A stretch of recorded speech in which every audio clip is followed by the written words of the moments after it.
नमस्कार दोस्तों, आप सभी का स्वागत है हमारे इस यूट्यूब चैनल आकाश टीच में। जैसा कि हमने मैथ का पार्ट 1 स्टार्ट किया है, संबंध और फलन पहला चैप्टर, और पार्ट 2 हम करने जा रहे हैं। पार्ट 1 में हमने आपको बताया कि स्वतुल्य संबंध, सममित और संक्रामक किसे कहते हैं और तुल्यता संबंध किसे कहते हैं। यहाँ पे भी कुछ हम बता दे रहे हैं आपको। अगर पहला वीडियो नहीं देखें तो जाकर देख लीजिए, नहीं देखेंगे तब भी कोई दिक्कत नहीं होगा, हम आपको इस तरह से बताएंगे। संबंधों के प्रकार में हमने आपसे बताया था कल कि संबंध आर जो है ए से ए में ही रहता है, ए से ए में, बी से बी में, खुद का खुद ही से रहता है। यह सच दैट का साइन है। तो यहाँ पे हम स्वतुल्य संबंध पे पहले आते हैं, आपको कल का रिवीजन करा देते हैं।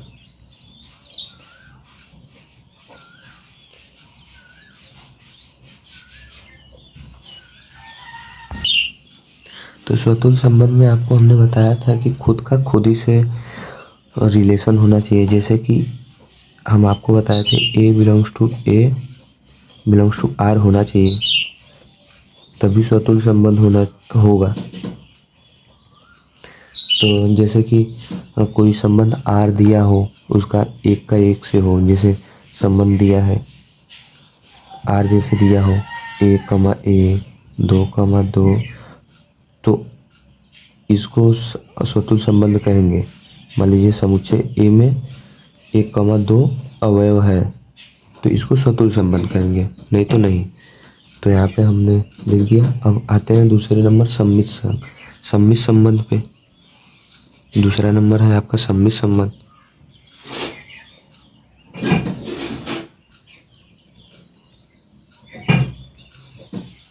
सम्मित संबंध में क्या है कि अगर ए का बी से है तो बी का ए से होना चाहिए। जैसे कि यहाँ पे लिख लीजिए आप लोग, ये कल का रिवीजन करा रहे हैं। A comma B belongs to R है, तो B comma A belongs to R होना चाहिए।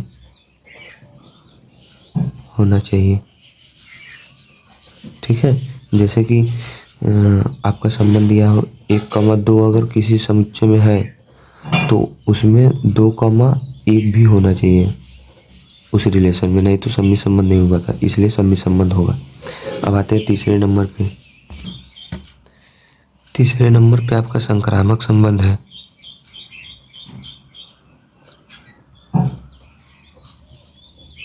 संक्रामक संबंध तीसरे पे है। इसमें क्या है कि देखिए, जैसे यदि ए कॉमा बी है बिलोंग्स टू आर किसी संबंध में, और B comma C belongs to R है, तो इसमें क्या है, इस दोनों को हटाएंगे। जैसे इस दोनों को गोला मारेंगे, ए कॉमा सी होना चाहिए किसी संबंध में, ए कॉमा सी भी बिलोंग्स टू आर होना चाहिए,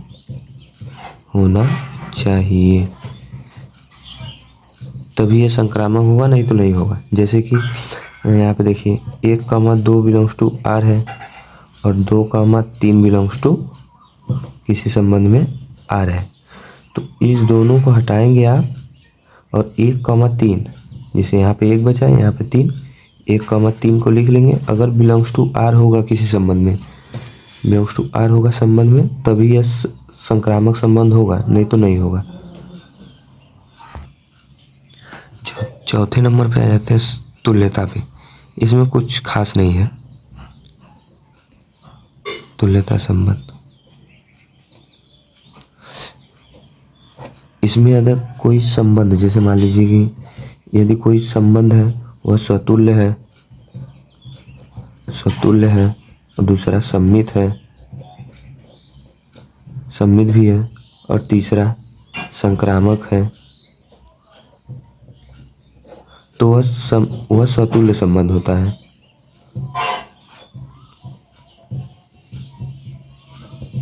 स्वतुल्य संबंध होता है। जैसे कि यहाँ पे देखिए, यदि कोई स्वतुल्य संबंध भी है, सम्मित भी है, संक्रामक भी है, तो वह सिर्फ तुल्यता संबंध हो जाता है। बस इतना ही इसमें है। एक एग्जाम्पल लेके हम आपको समझा देते हैं। जैसे कि मान लीजिए कोई समुच्चय बी दिया गया हो, बी ले लेते हैं, आप लोग कंफ्यूज होंगे। 1,2,3,4 उसमें अवयव है, ठीक है, उसमें ये अवयव है। और आप लोग जानते हैं कि जैसे इसमें संबंध परिभाषित ऐसे होता है, बी का बी से ही बी का बी से ही संबंध परिभाषित होता है। मान लीजिए कि पहला संबंध दिया गया हो, जैसे पहला संबंध है आर बिलोंग्स टू 1,1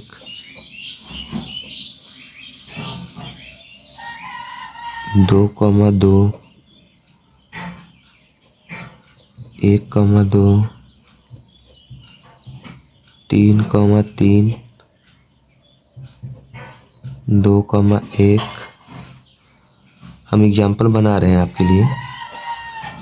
3,4 4,3 4,4। तो यहाँ पे जैसे कि आप लोग संबंध देख रहे हैं, तो इसको बताना है कि स्वतुल्य है, सममित है, संक्रामक है। इसको देखिए, तो जैसे कि यहाँ पे अवयव देखिए 1 से 4 तक है, तो 4 तक अगर संबंध में मिल जाएगा खुद का खुद ही से, तो वह स्वतुल्य हो जाएगा। जैसे कि यहाँ पे देखिए दिया गया है 1,1 2,2 3,3 और यहाँ पे 4,4, तो यह स्वतुल्य हो गया। इसको लिख लीजिए, स्वतुल्य है। तो अब आते हैं सममित पे। सममित पे देखिए, इन दोनों को मत चेक कीजिए, जैसे जो स्वतुल्य है उनको चेक मत कीजिए, क्योंकि देखिए अगर हम यहाँ पे लिखते हैं 1,1, तो 1,1 का उल्टा क्या होगा, 1,1 ही होगा, तो इसलिए इसका सममित हो जाता है पहले, इसलिए इसको मत चेक कीजिए, जो बचता है उसे चेक कीजिए। जैसे यहाँ पे 1,2 है, क्या 2,1 भी है, तो हाँ यहाँ पे देखिए है, ठीक है। और फिर 3,4 है, तो यहाँ पे 4,3 भी है, तो इसको चेक ही नहीं करना है, तो यहाँ पे यह सममित संबंध हो गया। तब इसको लिख दीजिए, यह सममित भी हो गया, सममित भी है। अब आते हैं संक्रामक पे। जैसे कि हमने आपको बताया कि इसको चेक नहीं करना है, जो स्वतुल्य है उसको चेक ही मत कीजिए, जैसे इसको इसको इसको और इसको चेक ही मत कीजिए, यहाँ पे चेक कीजिए आप इन सबको। तो जैसे कि देखिए 1,2 है, ठीक है, देखिए यहाँ पे 1,2 बिलोंग्स टू आर है, तो क्या 2,1 भी है, हाँ 2,1 भी है, यहाँ पे लिख लीजिए 2,1 भी बिलोंग्स टू आर है। तो इन दोनों को देखिए उड़ाइए आप, हमने बताया था आपको, इन दोनों का इसे हटाइए, ये जो बचते हैं लास्ट में 1,1 बच रहे हैं, देखें यहाँ पे भी है, यहाँ पे भी है, 1,1 बिलोंग्स टू आर होना चाहिए, जो कि यहाँ पे देखिए है, ठीक है। अब फिर ये तो पास हो गया, अब दूसरा चेक करिए, ठीक है। तो यहाँ पे देखिए 3,4 है, ठीक है, देखिए यहाँ पे 3,4 बिलोंग्स टू आर है, और यहाँ पे 4,3 भी है, तो यहाँ पे 4,3 भी बिलोंग्स टू आर है। तो इन दोनों को उड़ाइए आप, ठीक है, इन दोनों को उड़ा दीजिए। अब 3,3 क्या बिलोंग्स टू आर है, देख लीजिए 3,3 बिलोंग्स टू आर है, हाँ 3,3 भी बिलोंग्स टू आर है, तो यह क्या हो गया, यह भी पास हो गया। सॉरी थोड़ा सा कैमरा हो गया था। तो देखिए बारी बारी से सबको चेक करना है, जैसे यहाँ पे 2,2 है, तो 2 से कोई स्टार्ट होने वाला है, हाँ यहाँ पे देखिए 2 से है।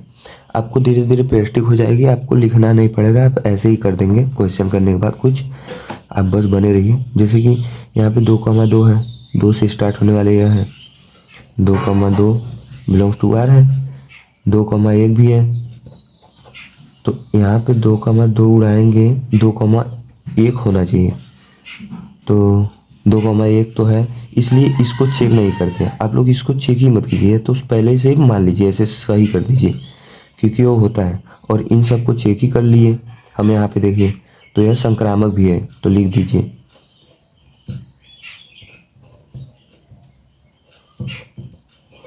एक और इसी पे एग्जांपल लेते हैं, आपको अच्छे से समझ में आ जाएगा। एक और ले लेते हैं, जैसे मान लीजिए कि दूसरा ले लीजिए, दूसरा संबंध ले लीजिए, जैसे कि मान लीजिए कि 1,2 3,4 3,4 इसमें इतना ही अवयव है। आइए अपने टॉपिक पे, जैसे कि यहाँ पे देखिए 4 तक अवयव है और इसमें अवयव देखिए, इसमें 4 तक तो है ही नहीं, ना 1,1 है, ना 2,2 है, ना 3,3 तुल्य नहीं है, क्योंकि इसमें है ही नहीं। अब आते हैं हम अपने सममित पे। सममित पे देखिए 1,2 है, बिलोंग्स टू आर है, लेकिन 2,1 है ही नहीं। 2,1 does not belongs to R, इसे डज नॉट कहते हैं। ऐसे कर दीजिए, ऐसे पाई, तो यहाँ पे सममित भी नहीं है,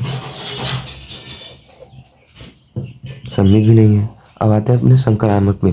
संक्रामक में आपको बताया था कि जैसे 1,2 है, 1,2 यहाँ पे बिलोंग्स टू आर है, लेकिन यदि 2, कोई नहीं बिलोंग्स टू ना हो, जैसे इसका कोई संबंधी ना मिले, जैसे यहाँ पे देखिए कोई संबंधी नहीं है फिर 2 से, तो इसको संक्रामक मान लिया जाता है। ठीक है, तो फिर अब दूसरे पे आते हैं। तो यहाँ पे देखिए 3,4 है, 3,4 बिलोंग्स टू आर है, लेकिन 4 से स्टार्ट होने वाला अब कोई नहीं अवयव है, देख लीजिए यहाँ पे 4 से, तो इसको भी संक्रामक मान लीजिए, तो यह संक्रामक हो जाता है,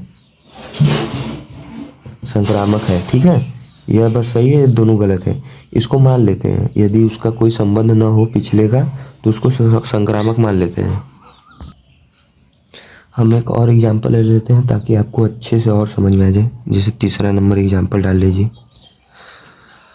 तो हमारा दिया था बी, जैसा कि 1, 2, 3, 4 तक था, और इसमें जानते ही हैं संबंध बी से बी ही में परिभाषित होता है, परिभाषित। तो यहाँ पे हम संबंध ले लेते हैं। जैसे आर मान लीजिए तीसरा कोई संबंध है, 1,3 का है, फिर 3,1 का है, फिर आपका 1,1 है, फिर 3,3 है। ठीक है, यह अवयव है। तो मान लीजिए जैसा कि हमने बताया था कि यहाँ पे जो अवयव हो उसका खुद का खुद से होना चाहिए। तो यहाँ पे देखिए आपको 1,1, 3,3 दिख रहे हैं, लेकिन न 2,2 है, 2,2 does not belongs to R है, तो यह स्वतुल तो नहीं है, तो यहाँ पे लिख लीजिए स्वतुल नहीं है। अब आते हैं सममित पे, क्योंकि 2,2 है ही नहीं। अब सममित पे आ जाते हैं।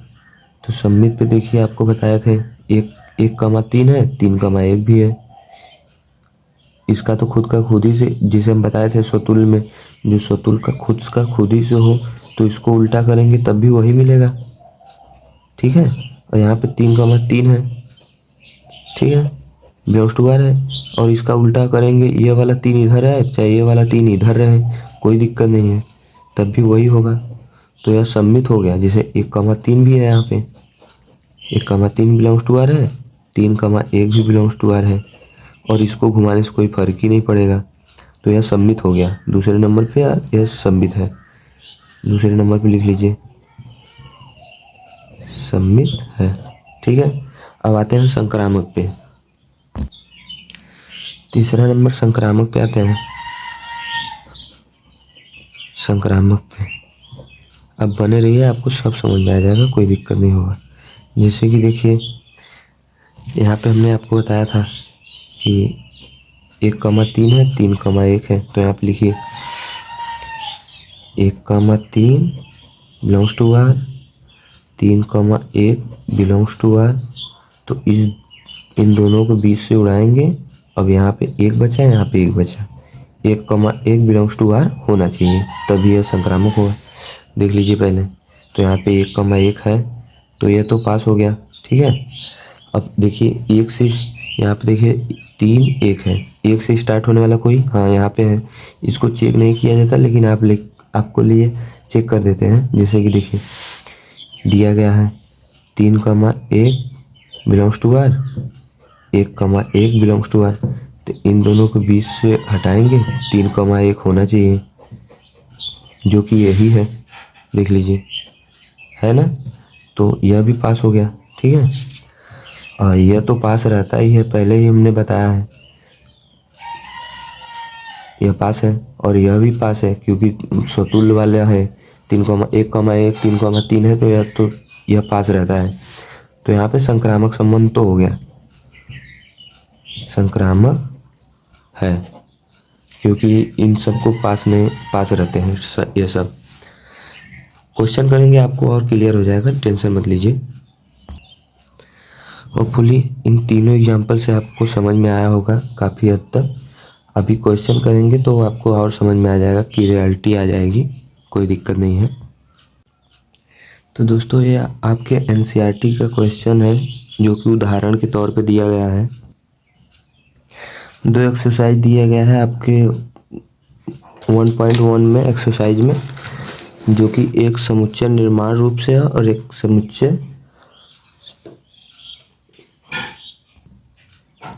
समुच्चय निर्माण रूप में है और एक समुच्चय रोस्टर रूप में है।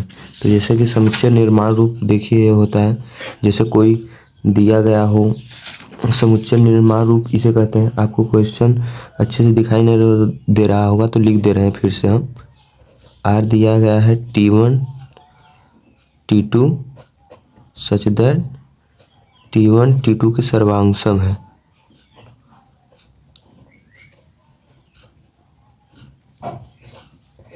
इसे रोस्टर रूप कहते हैं। यदि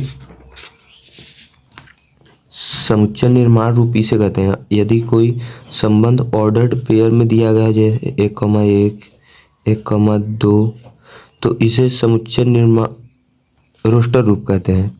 इसे रोस्टर रूप कहते हैं और इसे समुच्चय निर्माण रूप कहते हैं। तो जैसे कि यहाँ पे दिया गया है, आपका उदाहरण है एनसीईआरटी का। मान लीजिए किसी T1 किसी समतल में स्थित समस्त त्रिभुज का एक समुच्चय है।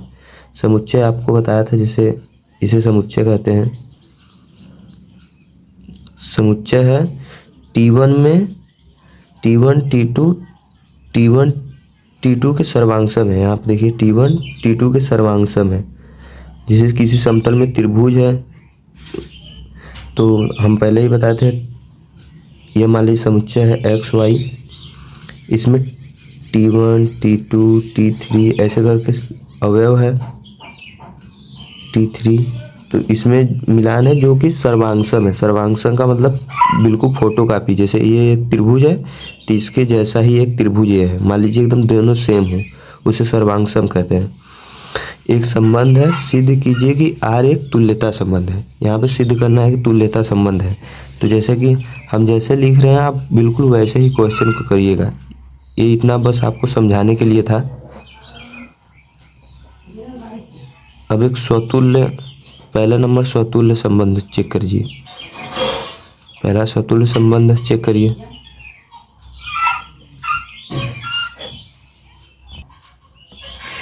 यहाँ पे जैसे हम लिख रहे हैं वैसे ही सिस्टमेटिक ढंग से आप क्वेश्चन को करिएगा, बिल्कुल सही होगा ऐसे ही। जैसे कि पहला नंबर स्वतुल्य है, तो हम देखते थे कि A1 के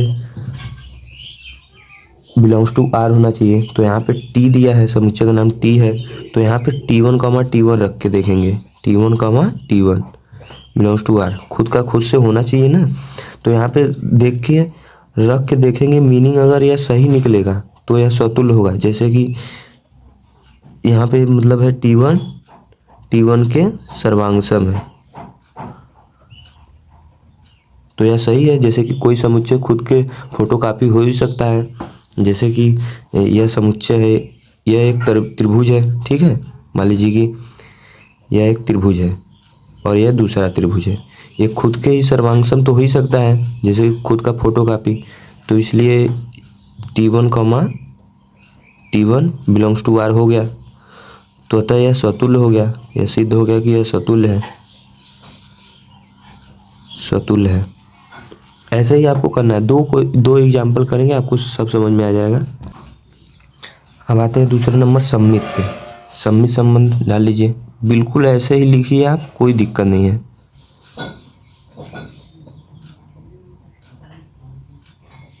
सममित संबंध में जैसे कि हमने आपको बताया था कि जैसे कि A1, B belongs to R है, तो B, A भी बिलोंग्स टू R होना चाहिए, आपको बताए थे। तो यहाँ पे देखिए, जैसे कि मीनिंग लिखिए। यहाँ पे मानेंगे, माना T1, T2 belongs to R है, ठीक है, ये मान लेंगे। T1, T2 belongs to R है, तो इसका मीनिंग क्या होगा? जैसे T1 T2 के सर्वांग सम है, सम है। तो जैसा कि T2 भी T1 के सर्वांग सम होना चाहिए, जैसे T2 भी T1 के सर्वांग सम होना चाहिए।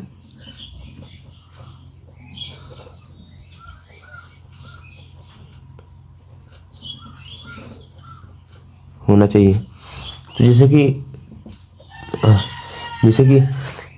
T1 T2 का फोटो कापी है तो T2 भी T1 का फोटो कापी होगा। जैसे कि यहाँ पे देखिए ये त्रिभुज है, यह इसका फोटो कापी है तो इसका भी यह भी फोटो कापी है। तो इसलिए T2 भी T1 के फोटो कापी हो गया, अतः बिलोंग्स टू आर है। तो यहाँ पे लिखेंगे, यहाँ पे दूसरा पेज ले लेते हैं। जैसे कि यहाँ पे देखिए, यहाँ पे क्या सिद्ध हो गया, T2 कमा T1। जैसे कि जैसे मान लीजिए कि ऐसे ही लिखना है आपको, जैसे कि कोई फोटो कापी है किसी का, जैसे T1 T2 का फोटो कापी है तो जाहिर सी बात है T2 भी T1 का फोटो कापी होगा। तो ऐसे ही लिख देंगे, तो यह क्या हो गया, सम्मित संबंध हो गया। तो इसे यहाँ पे लिख देंगे, यह सम्मित है, सम्मित है। तो यहाँ पे तुल्यता संबंध इस साबित करना है हमको, तो परिभाषित करना है। तो तीसरे नंबर पे आ जाएंगे। तीसरे नंबर पे आपका संक्रामक संबंध होता है। संक्रामक संबंध पे आ जाते हैं तीसरे नंबर पे, संक्रामक संबंध। तो यहाँ पे देखिए, जैसे कि यहाँ पे बताया, तो संक्रामक संबंध में आपको बताया था जैसे A कॉमा B है बिलोंग्स टू R और B comma C belongs to R है। तो इन दोनों को 20 से बनाएंगे, A कॉमा C होना चाहिए बिलोंग्स टू R, आपको बताए थे। तो इसी तरह इसमें मान लेंगे, माना क्योंकि A1 का मान A2 नहीं है, मतलब T1 T2 है, T1 T2 belongs to R है और T2 T3 भी बिलोंग्स टू R है। तो इसका मीनिंग क्या होगा, तो जो है कि इस दोनों को 20 से उड़ाएंगे, T1 T3 के बिलोंग्स टू R, T3 के होना चाहिए belongs to R, T1 T3 belongs to R होना चाहिए। तो इसको सिद्ध करना है। तो यहाँ पे मीनिंग क्या होगा, इस पहले का मीनिंग देखिए, T1 T2 के सर्वांग सम है, यह माना है, यह मान लेंगे। और T2 इसका मीनिंग T3 के सर्वांग सम है, T1 T2 के सर्वांग सम है, T2 T3 के सर्वांग सम है। तो यहाँ पे हमें यह साबित करना है कि T1 T3 के सर्वांग सम होगा, T1 T3 के सर्वांग सम होगा। तो यहाँ पे लिखेंगे T1 T3 के सर्वांग सम है। जैसे कि मान लीजिए T1 T2 के सर्वांग सम है, ठीक है, और T2 T3 के सर्वांग सम है, ठीक है। तो यहाँ पे देखिए, ये इसका सर्वांग सम है, ये इसका सर्वांग सम है, तो ये इसका सर्वांग सम होगा ही। जैसे कि T1 comma T2 belongs to R है और T2 comma T3 belongs to R है। तो इन दोनों को 20 से उड़ा के आप देखेंगे T1 कॉमा T3 भी बिलोंग्स टू R है, T3 भी बिलोंग्स टू R है, अतः यह संक्रामक भी है।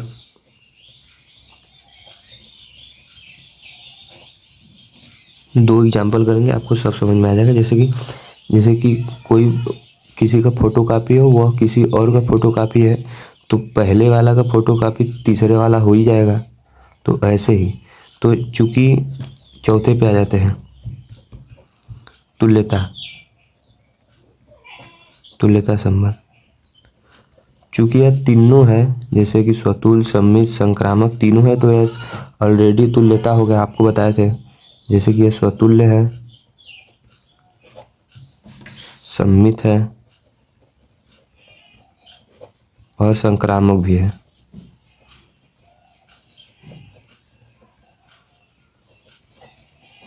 तो यह तुल्यता संबंध है।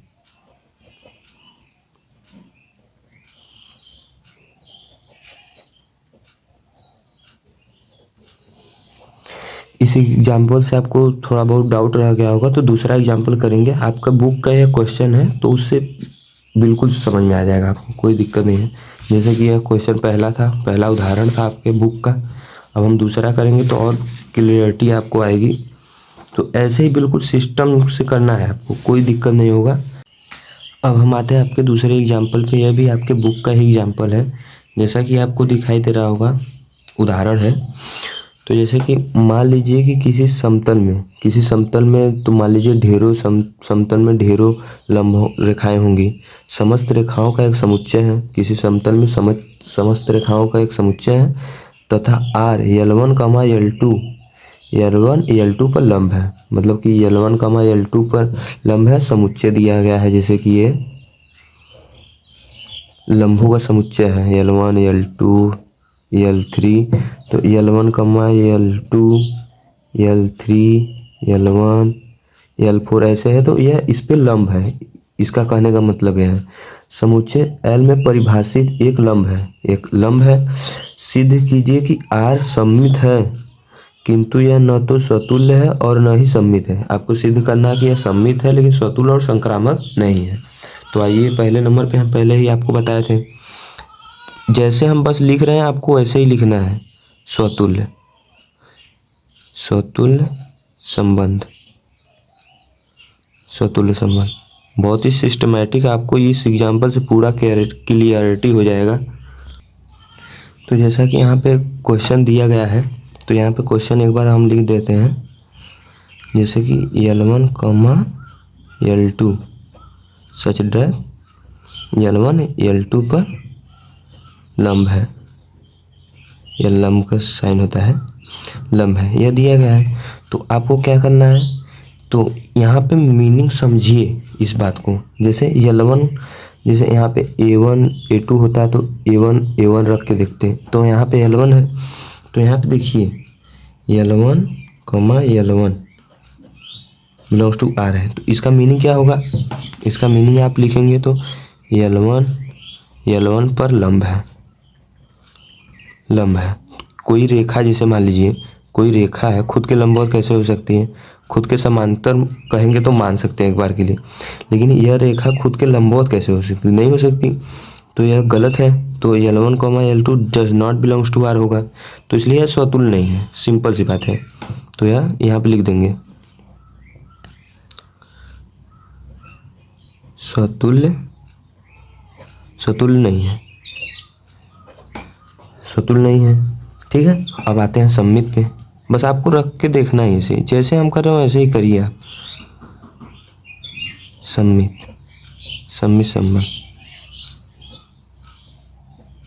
संबंध में तो यहाँ पे देखिए, सममित संबंध में पहले मानते हैं, माना L1 L2 belongs to R है। L1 L2 belongs to R ले लेंगे। तो इसका मतलब क्या है, L1 L2 पर लंब है। ठीक है, L1 L2 पर लंब है। तो इसका कहने का मतलब L1 L2 पर लंब है। मान लीजिए यह L1 है और यह L2 रेखा है। L1 जो है L2 पर लंब है, तो L2 भी तो L1 पर लंब है। तो यहाँ पे यह भी लिख सकते हैं L2 कमा L1 पर लंब है, क्योंकि दोनों एक दूसरे के लंब है। ठीक है, तो यहाँ पे आप लिख सकते हैं L2 कमा L1 बिलोंग्स टू R, लिख सकते हैं। तो इसलिए यह सममित हो गया। तो यह संबंध सममित है। अब आते हैं संक्रामक पे। बिल्कुल सिस्टमैटिक ढंग से आप सबको करा रहे हैं, कोई दिक्कत नहीं है, आप समझिए। संक्रामक पे आते हैं। तो यहाँ पे देखिए, पहले ही माना, यहाँ पे मानते हैं, माना L1 कमा L2 belongs to R, L2 कमा L3 बिलोंग्स टू R। यहाँ पे जैसे मान लीजिए कि इसका मीनिंग क्या हो गया, L1 L2 पर लंब है और इसका मीनिंग क्या हो गया, L2 L1 पर लंब है। तो इसका ग्राफ बना लीजिए एक बार। दूसरा पेज ले लेते हैं, ग्राफ बना लीजिए एक बार। देखिए जैसे क्या कर रहा है, L1 L2 का लंब है। तो यहाँ पे लिखिए, मान लीजिए यह L1 है, यह L2 है। L1 L2 का लंब हो गया और L2 L3 का लंब है। तो यह L2 L3 के लंब है, ठीक है, यह L3 है। तो अब क्या करना है कि इन दोनों के बीच से उड़ाएंगे, ठीक है। इन दोनों का बताए थे आपको, L1 L3 का लंब होना चाहिए। L1 L3 का लंब होना चूँकि नहीं है, L1 L3 का तो लंब नहीं है, यह समांतर है। देखिए यह समांतर हो गया, तो यह संक्रामक नहीं है। तो यहाँ पे लिखिए L1 L3 does not belongs to R, चूँकि यह समांतर है।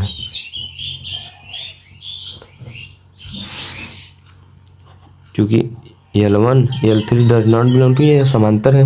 देखिए यह समांतर है ना, तो यहाँ पे लिखेंगे यह संक्रामक नहीं है।